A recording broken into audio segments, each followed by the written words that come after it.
আজানের আগে আসার পরে যখন বয়ান শুরু হয়েছে তখন উনি বয়ান করতেছে, আজান চলা অবস্থায় বয়ান স্থগিত ছিল। পরে আজান শেষ হওয়ার পরে এখান থেকে মাঝখানে একজন মুরব্বী, একটু পাকা টাইপের, পাকা দাড়ি, সাধারণ পাবলিকের মতোই লাগছে, উনি উঠে সর্বপ্রথম উনিই বলছে যে আমাদের আগের ইমাম সাহেব তো আসছে, আপনি এখনও কেন বসে আছেন। তো এটা একটা জাতীয় মসজিদ, এখানে যে কোনো একজন মানুষ এসেই সাথে সাথে মিম্বরে বসতে পারে না।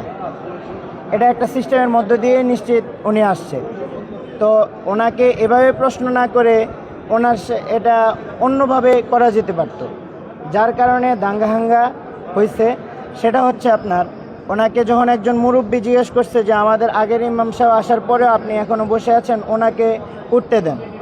তারপরে এখান থেকে আরও কয়েকজন মুসল্লি দাঁড়াইছে। এখানে কিন্তু